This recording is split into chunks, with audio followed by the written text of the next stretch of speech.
Será que dá para ser auditor fiscal estudando 2 horas por dia?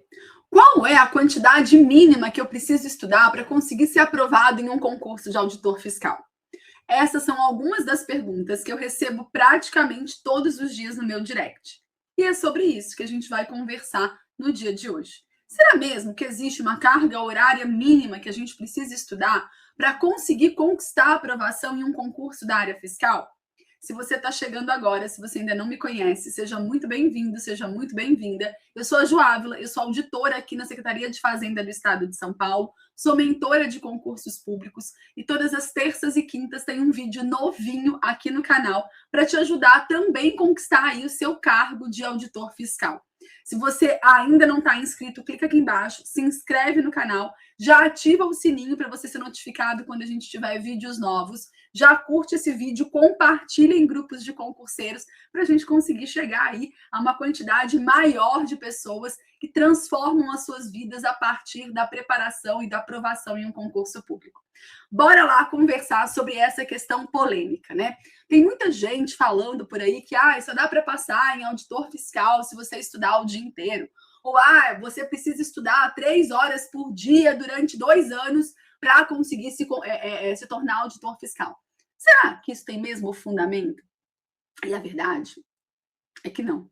Eu sei que você adoraria que eu te desse um número redondinho. Você precisa estudar 3.000 horas para conquistar o seu cargo de auditor fiscal. Mas não é assim, né? Porque a gente tem vários fatores que vão interferir nessa conta. O que a gente precisa levar em consideração não é só quanto tempo você estuda, mas é principalmente como você estuda. Concorda comigo que uma pessoa que fica 10 horas por dia estudando, mas de uma forma ineficiente, um estudo totalmente passivo, onde a pessoa fica ali maratonando videoaulas, sem resolver questões, sem fazer revisões periódicas, ou se não usando um material de qualidade ruim, você concorda comigo que o estudo dessa pessoa talvez não traga os mesmos benefícios, os mesmos resultados do que o estudo de uma outra pessoa que estuda muito menos, às vezes 2 horas por dia, mas um estudo com estratégia, um estudo com eficiência, a partir de um material próprio, usando um método que realmente prioriza ali a memorização, treinar as questões anteriores, para que a pessoa chegue mais preparada na prova? Você concorda que é diferente isso? Além disso, a gente precisa entender que as pessoas elas não partem do mesmo ponto. E aqui eu não estou falando de formação, tá? Eu trabalho na mentoria com mais de 100 alunos estudando para a área fiscal. Alguns desses alunos são formados em direito, outros são formados em contábeis, e tem uma galera gigantesca da área da saúde, porque, afinal de contas, eu sou farmacêutica. E sabe o que eu percebo? Que essa galera que vem, por exemplo, do direito, ou que vem de contábeis, eles têm uma vantagem muito pequena em relação à galera que vem de outras áreas, tá? É uma vantagem que fica ali na questão do vocabulário mesmo, sabe? Dos conhecimentos básicos. Para nenhum dos meus alunos formados em contábeis, eu consegui tirar a contabilidade do ciclo de estudos. Para nenhum dos meus alunos formados em direito, eu consegui tirar, por exemplo, direito constitucional, ou direito administrativo, ou direito tributário do ciclo. Por quê? Porque esse conhecimento que é adquirido na faculdade, ou até mesmo conhecimento profissional do dia a dia, é diferente daquilo que é exigido em uma prova de concurso público. Então, na verdade, esse conhecimento prévio que eu falo, é um conhecimento prévio mesmo de ter estudado já antes para outros concursos, às vezes uma base escolar muito boa, principalmente de português e de matemática, na facilidade, né, de adquirir novos conhecimentos. As pessoas elas têm facilidades de aprendizagem diferentes, né? O processamento, a capacidade da memória de trabalho, ela é diferente de pessoa para pessoa. A experiência escolar, a mentalidade dessa pessoa, as crenças limitantes ou as crenças fortalecedoras, tudo isso interfere demais na forma como essa pessoa vai aprender e vai conduzir, vai se desenvolver ao longo da jornada rumo à aprovação. É muito simplista a gente querer traduzir isso simplesmente em questão de horas, né? E falar, olha, você precisa estudar 3 horas por dia durante 2 anos. Mentira! Mentira! Tem gente que pode até gastar menos tempo que isso, e eu garanto para você que a maioria da galera vai gastar muito mais tempo do que isso. Primeiro, porque o volume de conteúdo que a gente tem na área fiscal é um volume gigantesco. Claro que a gente não precisa dominar tudo isso e estudar tudo isso, a gente vai conversar sobre isso no nosso próximo vídeo, tá? Fica ligado, já que o próximo vídeo a gente vai falar sobre isso, sobre não ser necessário a gente estudar todo o edital para conseguir ser aprovado no cargo de auditor fiscal. Mas, de qualquer forma, a gente tem sim uma quantidade grande de conhecimento que precisa ser adquirido. E quando eu falo isso, eu não estou falando só de você sair estudando tudo, né? Não é só fazer uma leitura rápida de todos os PDFs ou assistir todas as videoaulas. Muitas vezes chegam alunos para mim na mentoria falando, Ju, olha, eu já fechei o edital da área fiscal 2 vezes, 3 vezes, e eu nunca passei. E eu falo, nossa, mas como é que pode isso, né? Porque eu nunca fechei o edital nenhuma vez. E eu passei 3 vezes na área fiscal, mesmo sendo farmacêutico. E eu não tenho um QI fora do comum, nada disso, tá? Minha inteligência é super mediana, inclusive. Mas por quê? Porque às vezes o aluno ele se preocupou em justamente estudar tudo de uma forma não estratégica. Ele deu atenção a todas as matérias do mesmo jeito, a todos os assuntos da mesma forma. Ou às vezes o aluno ele está preocupado em passar por tudo. Ele não está se preocupando se ele está retendo aquele conhecimento. Porque não adianta nada, né? Eu posso estudar tudo, mas se eu não estiver retendo aquilo que eu estou estudando, é como se eu estivesse tentando encher uma piscina furada. Eu vou colocando água e essa água vai sendo perdida. Eu vou estudando e esse conhecimento vai sendo esquecido. Então, muitas das vezes, a gente precisa olhar com muito mais importância, com muito mais ênfase, com muito mais atenção para a forma como está sendo conduzido esse estudo, para o método que está sendo adotado, e não tanto para a carga horária. Agora, qual que é o problema? O problema é que eu consigo ser aprovado na área fiscal estudando 1 hora por dia, 2 horas por dia, 3 horas por dia, 10 horas por dia. O que é inegociável? Primeiro, constância. Eu sempre falo isso para os meus alunos. A intensidade, ela é negociável, né? Eu posso escolher se eu quero percorrer essa jornada rumo à aprovação de foguete, se eu quero percorrer de moto, de carro, se eu quero percorrer de jegue, se eu quero percorrer a pé. Eu posso escolher isso. Claro que a velocidade que eu vou percorrer vai impactar no tempo que eu vou gastar para chegar lá. Eu não estou falando para você que uma pessoa que estuda 1 hora por dia vai passar no mesmo tempo que uma pessoa que estuda 5 horas por dia. Apesar de que a gente não pode comparar pessoas diferentes, né? Mas a mesma pessoa estudando no mesmo método, se ela estudar 1 hora por dia, ela demora mais para passar do que se ela estudasse 5 horas por dia. Mas significa que ela não vai passar? Não, não significa. Se ela mantiver a constância, se ela tiver um plano de estudos que seja adequado para ela, e é aqui que muita gente peca. Por quê? Porque o meu plano de estudos, o meu cronograma, precisa ser adequado para a minha carga horária. Então, se eu tenho uma carga horária de 2 horas por dia, eu não posso ter a mesma quantidade de matérias no meu cronograma que uma outra pessoa que está estudando 6 horas por dia. E aí, o que acontece?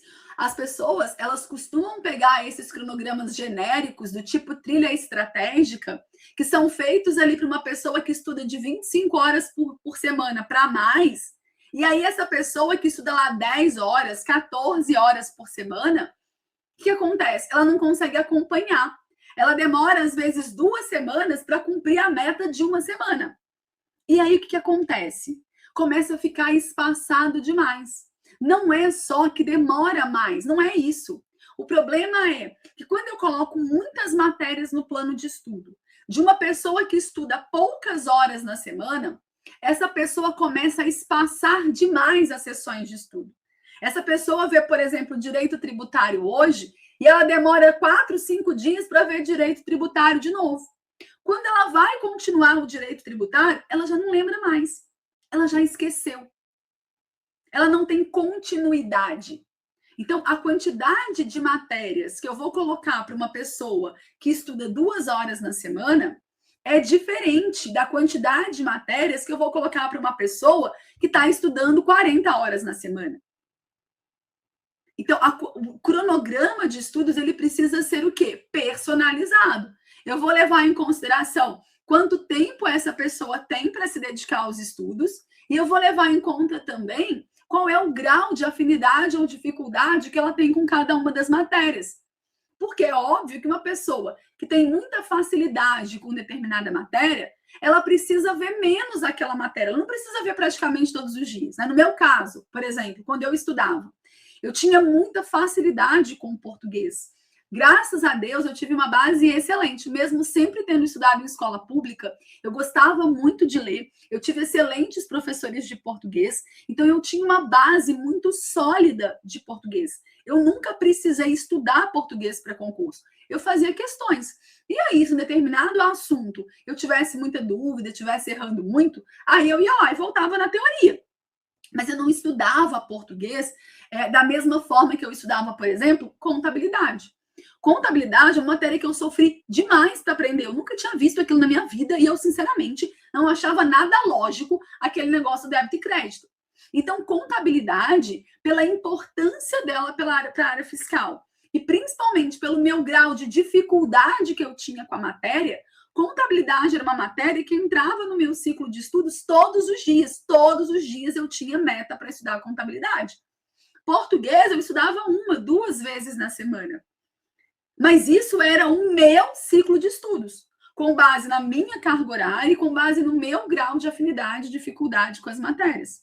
Então, o problema não é tanto quantas horas você estuda, mas é, primeiro, como que você estuda, né? Porque se você estuda com método, se você estuda com estratégia, se você estuda com um material bom, muito provavelmente você consegue em 2 horas aprender mais do que uma pessoa que está 4 horas estudando sem método, com material chumbrega, sem estratégia, sem plano de estudos.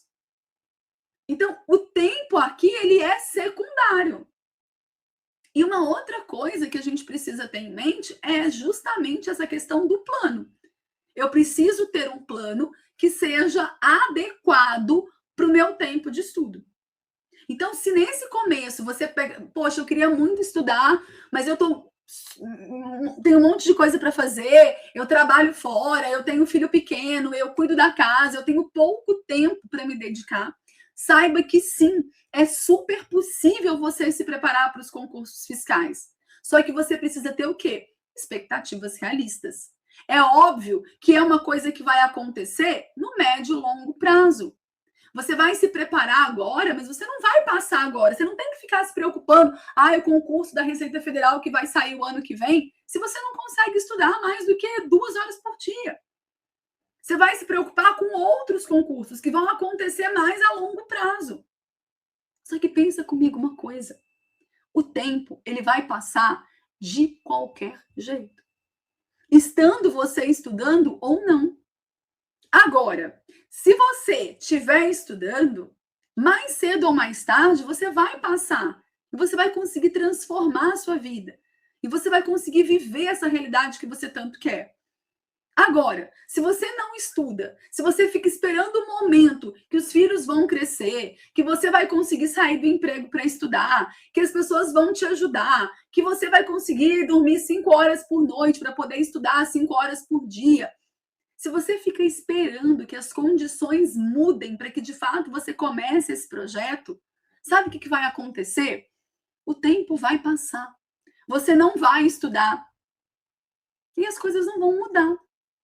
Se você estuda 1 hora por dia, em 1 ano, são 365 horas. Em 2 anos, são 800 horas quase. A minha aluna passou para auditora fiscal do trabalho estudando menos de 800 horas. É normal? Não. É típico? Não. Mas ela conseguiu. Então, o mais importante é a constância. A constância, ela é inegociável. E quando eu falo constância para você, não é estudar todos os dias a mesma carga horária. Esse é um outro erro muito comum que as pessoas cometem, né? Às vezes, o aluno, ele fala assim, Ju, olha, eu queria aumentar a minha carga horária para 4 horas por dia. Mas é que tem dias que eu não consigo. Então, para eu não me frustrar, eu acabo mantendo 3 horas por dia. Gente, mas por quê? Você pode estudar 4 horas naqueles dias que funcionam. Nos dias que não der certo, você diminui essa carga horária. Constância não é estudar todos os dias a mesma carga horária, isso é utopia. Todos nós somos adultos, a gente tem uma vida acontecendo. Seria maravilhoso se a gente tivesse um controle remoto, que a gente pudesse pausar o mundo para a gente estudar para concurso. Mas não é isso que acontece, né? Você está estudando para concurso, os problemas estão aparecendo ali na sua vida. A vida está acontecendo. Então, constância é fazer o meu melhor a cada dia. E esse melhor, ele não é o mesmo. O meu melhor em um dia pode ser estudar 6 horas. Às vezes é um feriado, às vezes é um final de semana que alguém pegou as crianças para passear e eu consegui ficar sozinho o dia inteiro em casa e consigo estudar. E tem dias que o meu melhor vai ser 30 minutos de questão que eu vou fazer enquanto eu estou no transporte público indo para o meu trabalho. E tá tudo certo. O importante é que você tenha em mente que você está fazendo o seu melhor a cada dia. Que você busque isso. Que você trabalhe para isso, para dar o seu melhor a cada dia. E tenha paciência, porque grandes transformações, grandes construções levam tempo. A gente não muda uma vida em questão de meses. E ser aprovado e tomar posse num cargo de auditor fiscal é uma grande transformação de vida. Você vai perceber isso. Eu estou falando não só do salário, mas eu estou falando de qualidade de vida, de valorização profissional. Eu estou falando de independência, de satisfação, de flexibilidade, de liberdade, de estabilidade. E, claro, de uma excelente remuneração, que vai te permitir viver coisas que hoje talvez você não possa. E que talvez, se você não der esse passo, você nunca vai poder. Eu era farmacêutica, trabalhava na iniciativa privada, na parte de garantia da qualidade. Recebia um salário de R$ 3.500 por mês. Há 14 anos eu sou auditora fiscal. E eu tenho certeza que se eu não tivesse feito isso, que se eu tivesse continuado a minha carreira como farmacêutica, hoje eu não teria nem 1/3 da qualidade de vida que eu tenho. O tempo, ele vai passar, de qualquer forma. E que ele passe e te encontre trabalhando para construir o seu sonho. Trabalhando para se tornar auditor fiscal. Então, não se deixe intimidar por aquelas pessoas que falam, ai, porque eu estudo 10 horas por dia, porque eu estudo 5, 6, 7 horas por dia. Lembra que o importante é a constância. O importante é você estar estudando com estratégia, com eficiência, com planejamento, para conseguir fazer daquelas poucas horas de estudo que você tem, horas de efetivo estudo e aprendizado. E se é isso que você quer, fica aqui nesse canal, porque aqui você vai aprender a estudar com estratégia e com eficiência. Depois, me conta aqui embaixo quantas horas você consegue estudar por dia. Um beijo e até o próximo vídeo.